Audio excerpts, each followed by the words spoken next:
Hello, AP.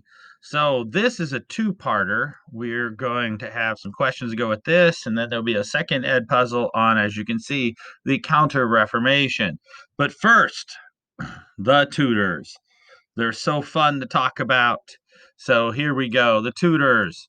So basically, England was a hotbed for what was coming for the Reformation, because you already had people like Wycliffe and the Lollards who had already been influenced by those humanistic ideas of individual choice and individuality.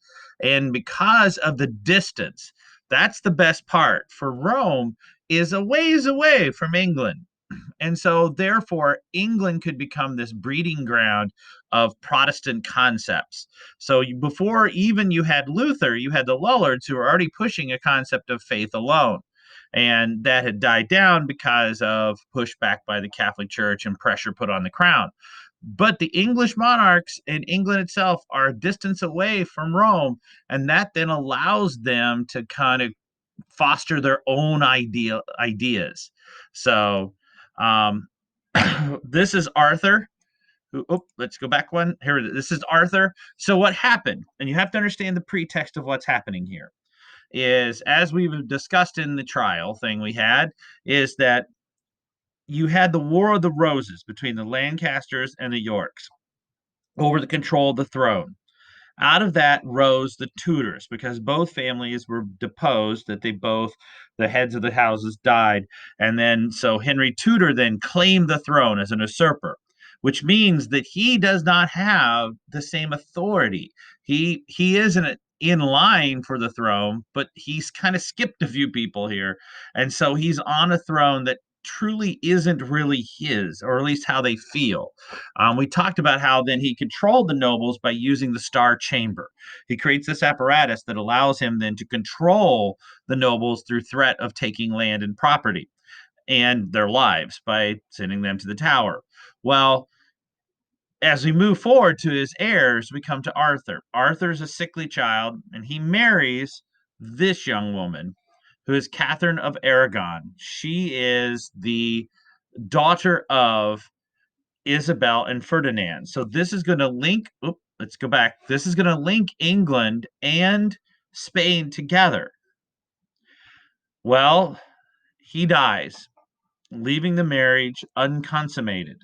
And so the heir then, Henry the Eighth, right here, he then marries Catherine to maintain that alliance, and he does find her quite intriguing. And since the marriage wasn't consummated, it is legal under the Catholic Church to marry your brother's wife.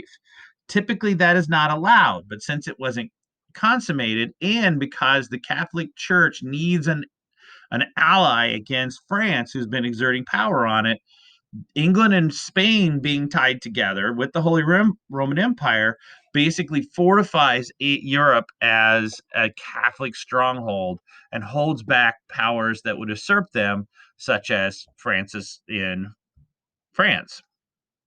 So this is Catherine. Oop. So so originally the Pope is all for Henry. And Henry is totally against Luther. He actually writes a pamphlet denouncing Luther and his Protestantism. And because of that, Henry is given the title Protector of the Faith. Henry's first daughter, though, does not, or first wife doesn't provide him with a daughter. Catherine of Aragon gives him a daughter who is going to be Mary Tudor, Mary the First, also known as Bloody Mary, which we'll talk about that in a minute. Well, that leaves an opening. She's older than him. He he grows less and less attracted to her. He also has an accident during this time when he's courting Anne Boleyn. While jousting, he falls off his horse and is given a severe leg wound, which then becomes a problem later. And there are theories and some historians who believe he was gay. He gave himself a concussion, which then may have affected his personality.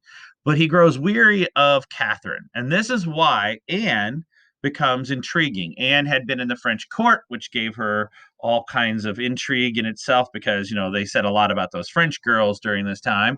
And she also knew how to manipulate him. She's a woman who knows how to use her feminine charms to control and manipulate men, namely Henry. And so she uses that to control the king. And then along the way, they do end up sleeping together, and she's with child. Henry, looking at the possibility of having an heir through her, decides it's time to do something about Catherine. And to do this, he's going to basically push her out, push Catherine out. Well, Catherine's not going to go quietly. Plus, the fact that her nephew is the king of Spain does not make this any easier for Henry. So he calls in the Vatican and would do exactly what we did in class. And out of that, the Pope is caught between a rock and a hard place, is that he wants to hold on to England, but he also is fearful of a very powerful and economically powerful Spain. And so they will not side with a divorce. So Henry decides that he's going to do something about this. He is going to make himself head of the faith and give himself a divorce. There is Henry at the time. This is Henry later, towards the end of his life. And so Henry's marriage to Catherine of Aragon, there's an annulment. He then through, and this is where it becomes important. Two reasons. One, Anne is a Protestant. Secretly, she's a Protestant. And her family is then going to become prominent and going to use their power that they get through being the Queen's family to start moving England politically and religiously more and more towards Protestantism. To do all this, though, Henry doesn't want to change religion. Henry simply wants to create a political change. He wants to make himself head of the church, give himself a new religious power, and it will also increase his wealth because huge tracts of land in England belong to the Catholic Church. So if he makes himself head of the Catholic Church and he takes away church land, he then can increase his wealth and use that land then to buy favor with nobles. Henry also, by doing this, gives himself more political power in the urban areas where there's more merchants and individuals that are humanistic. Whereas in the countryside, it's going to see a pushback. So now the thing is, what we said, this is a political change. He is going to do all this, and this is why we can count it as a political change. One, he doesn't change church doctrine. If you went to a Catholic church the day after he does all this, the only thing that's different is they're not talking about the Pope. They talk about the king. The services, the doctrine, everything are exactly the same, except for the fact that you took out the Pope. Okay. The other reason why this is important, well, there's a couple reasons. Another reason why it's important is that Anne is going to start seeing the seeding of a Protestant concept is going to start coming in because you've weakened the Catholic Church and now Protestantism is going to start leaking into England. The one that's really important, though, is how he does this. Henry is going to go to Parliament, and he's going to have the Commons then and the House of Lords pass what they call the Act of Supremacy, which makes him the head of the church.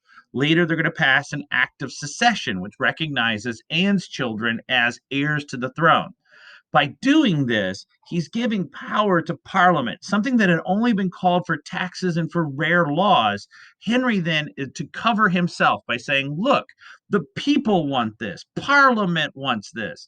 He's going to Parliament, and then Parliament's like, okay, what do you do for us? And so slowly, and for the next monarchs, you're going to see, especially when you start with Henry and then you go to Elizabeth, because she's a woman and she needs Parliament as kind of cover, you're going to see this increase of power given to Parliament, which of course then is going to lead to the English Civil War and eventually to the English Bill of Rights after the Glorious Revolution, which then leads to the American Revolution. You're actually not rebelling against the King of England. You're rebelling against Parliament because of what Henry VIII put into power, put into place.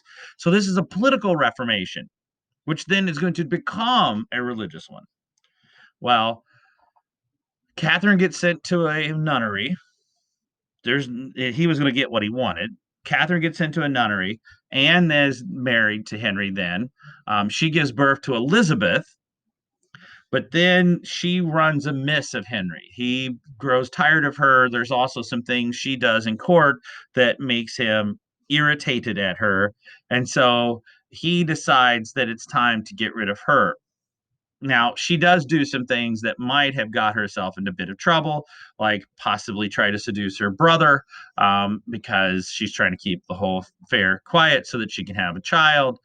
Henry also has some issues in the bedroom at this point.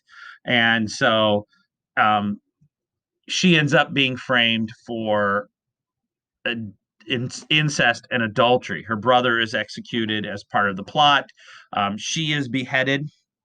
Henry doesn't even provide a coffin for her, but he does allow the family to get a French swordsman who cuts her head off while in mid prayer. He calls her name, and when Anne turns, he takes her head off with one blow. Since Henry didn't provide a coffin, she's buried in an arrow box, which is like an ammo box. She's buried in. They tuck her head in. That's why the ghosts in the tower are typically headless, wearing this necklace you see here, this jeweled bee that was a gift of her family. Oh, so Anne is killed. Henry now has two children, Mary and Elizabeth. Mary is a devout Catholic through her mother. Elizabeth, well, Elizabeth's a little bit different. She is a politique. She sees through her mother how religion may have caused some problems, and so decides that she's going to use religion as a tool. Narrowing down what Elizabeth is, whether she is Catholic or Protestant, is a little hard to do. Henry then falls for his next wife, Jane Seymour. Jane Seymour does give him what he wanted, is she gives him a son. He has an heir now, but she dies soon after childbirth. To maintain the empire, then, there's an agreement that they will get him a new bride. Henry, an arranged marriage through his advisor, Thomas Cromwell, makes an arranged marriage with a German Protestant state because he needs allies now against Catholic states like France and Spain. So he then gets an arranged marriage with a woman named Anne of Cleves.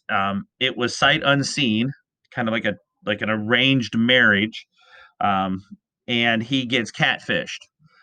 She is not very attractive. She smells a bit unusual. He ends up growing accustomed to her, lead her, and becomes more like a daughter relationship because she's significantly younger than him. But it is not what he was looking for. The painter that went to go paint her painted the painting. He had choice: do I paint her as she actually looks, or how the king may want her to look? And if I paint how she actually looks, I could get executed. And if I paint her like he wants her to, I could get executed. So he basically paints Henry a painting that does not look like her, and then takes it to England, and then gets paid and leaves and never comes back to England.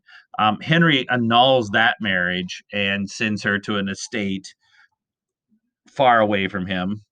He then marries a very beautiful young woman named Catherine Howard, who by this point, Henry is about 300 pounds, and has a festering leg wound that smells and is pretty much impotent. And she ends up falling, well, she never fell out of love with her childhood lover, Thomas Culpeper, who is then executed through the traitor's death because she gets found out. Catherine Howard is executed as well. Yeah, don't cheat on Henry VIII. And then that leads him to marrying his very last of his wives. So, boop, boop. So there's his children. He has a daughter who died, son who died, son who died, son who died. Mary, that's Mary the First, daughter who died. Elizabeth, who survived, son who died, unknown. They don't know. It was an illegitimate birth. So they don't know what the child was. Son who died, and of course Edward. So, and there's her Anne. Anne is executed at the Tower of London. That's the Tower of London. So why is this important? There are several key policies. One, obviously, the Act of Supremacy, which is what created him as the head of church and state. Okay, so in 1534, that's how he's going to become king of England, or not king of England, and the head of the church. Again, through Parliament, Act of Secession, oath of loyalty to king, and it basically establishes that the king's descendants, whether from Mary or from Anne, are going to be heirs to the throne. So that's very important. Okay. So this is this idea that you're to see Parliament being used and manipulated to control the religion. But that's important because they're going to Parliament. And that's what's going to set up what's coming later with the English Civil War, when the kings are abusing Parliament, and Parliament is like, hey, look, we had a say in all these things before, and now you are going against that. That's going to inspire Parliament to have this English Civil War. And that introduction of Protestantism, you're going to see an influx of Puritans, which of course will then cause a religious strife also. The Pilgrims of Grace in 1536 shows that not everyone is okay with this. That the northern areas and rural areas tended to be more religious Catholic and to be farther away from royal power.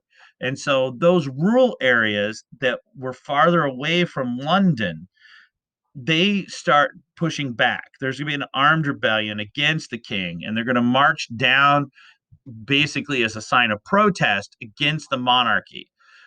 Now, eventually it's going to be quashed, and the king is going to pardon them, though, but he pardons the peasants, not the nobles. And you're going to see again that many of the people being executed are, well, you'll see in the documents we do for this. But it shows that the king's real power is in the southern parts and then the rural areas. And you're going to see the same thing in the English Civil War. You're going to see the six articles are going to see a push towards religious reform. Under Edward, though, his son, Edward VI, you're going to see a huge increase in Protestantism, which then, when he dies, Mary comes in and starts pushing back Catholicism. And then Elizabeth comes in and starts pushing, well, kind of both, if that makes sense. So this is Mary. This is his very Catholic daughter. This is Elizabeth, who is kind of her own daughter, if that makes sense. Um, so Parliament, you're going to see that is, like we said, is going to see this passing of laws, this control and of Parliament, but the use of Parliament to do these things establishes this new concept that Parliament is a real power to be used. This is Thomas Cromwell we talked about, who's this Puritan Cranmer, who's going to be the new more or not sorry, Thomas Cromwell is not a Puritan. Thomas Cromwell is the one that gives him Anne of Cleves, but he is a Protestant. So we're going to see an influx, and then Cranmer, who is a Protestant as well, you're going to see some influx of Protestant concepts. Thomas More, who was a devout Catholic and Lord Chancellor, he's going to be executed because he will not side with Henry's act of secession against the Catholic Church. Henry, when he died, his 10-year-old son is going to come to the power, Edward VI. He will be ruled under regency by his uncle for a period of time. But this his family that is overseeing him as a regent is extremely Protestant, and so he's influenced by Protestantism. So a lot of reforms are going to come through the Catholic, through the what was the Anglican Church established by Henry, starts moving farther and farther away from Catholicism. Edward's going to die, and of course that because he's not very well, he's very ill. His half sister Mary will come in and then reverse many of those reforms under hers and revert the country back to Catholicism. So this is Edward when he comes to power. There is an attempt to have him marry was Lady Jane Grey. Sorry for being garbled. Her name is Lady Jane Grey. They try to marry her to him as a Protestant to maintain Protestant rule. She only rules for like 9 days before she's captured and executed. Now, why is she called Bloody Mary? Because there is a pushback to destroy Protestant leaders and Protestants in the country, and they do execute large numbers of them. But so will Elizabeth when she comes in to Catholics, or Edward did to Catholics. So the reason why she gets the kind of moniker of Bloody Mary is because she's the loser in the story. She tries to turn the country back to Catholicism because she's married to the Spanish king, Philip II. And so she's very devoutly Catholic, and she tries to turn the country back to Catholicism. But in the process of trying to do that, she ends up revert becoming the enemy in the story, and hence history then paints her as the bad guy, as Bloody Mary. So this is her marriage to Philip II, which, by the way, when her death takes place, this is one of the things that triggers the attempt for Spain to invade England. Elizabeth, well, she's the middle road. Like we said, she's what they call a politique, and that's a term you need to know. A politique is an individual that religion is a secondary concept, that we're not overly worried about this. So when you look at her movements, right, like in 1559, the second Book of Common Prayers seems to be a Protestant movement, but yet many of her concepts also, when she does reforms or when she puts in laws, seem very Catholic. So she she's kind of being vague on what she is, except for obviously Puritans. She doesn't want anything to do with the Puritans. That's that whole mixing religion and your government thing. She does not want that. For political stability, she doesn't pick a side. Like the Catholics think she's on their side, Protestant think that she's on their side, and when actuality she's running right down the middle as this politique, so that she can maintain political stability and use both sides then as a political tool to defend her country and maintain civil order. She doesn't want rebellions like her father had with the Pilgrimage of Grace. This is maintaining a stable concept, doing what has to be done religiously and politically to get it done. It's very Machiavellian. So, all right. So, this is where we're going to end this one. And we basically, why is this all important? Again, Parliament. Parliament is becoming the tool that monarchs in England have to use. That when Henry opens the door a little bit, even though he doesn't change the religion except moving the Pope out, it opened the door for Protestantism and eventually Puritans. And those two things combined, Parliament getting a nod through the Act of Supremacy and the Act of Secession, and then the Six Acts, and then the 39, all these things she's done, the Common Prayer Book, all these things that his daughter and him will do open the door for Parliament's power. And then when a king later, Charles I and James I, deny Parliament that power, it's going to trigger the English Civil War. When a later heir, James II, does the same thing, it's going to cause the Glorious Revolution and eventually the English Bill of Rights, which will, because you're ignoring the English Bill of Rights by Parliament, not the king this time, it will trigger the American Revolution. That Enlightenment thing, folks. The other part of it is that when that you're opening that door for other religions, that allows in the Puritans, which then is another one of the triggers for the English Civil War. So that's where this is headed. That Henry Tudor, back in the War of the Roses, needed an heir to stabilize his throne. That concept that the throne could be lost triggers Henry VIII's desperation and his whole annulment and marrying of Anne and pushing Catherine aside, which then drove him to Parliament and away from the Catholic Church, creating the Anglican Church, increasing the king's power, but at the same time increasing the Parliament's power, and at the same time giving the king vast amounts of land to create an army and other powers. And that set up where we're going: an English Civil War, a glorious revolution, a Bill of Rights, and eventually an economic powerhouse in the form of England, and a revolution that's going to create America. All right, so this is where we're going to stop, and then we'll do the Catholic Reformation.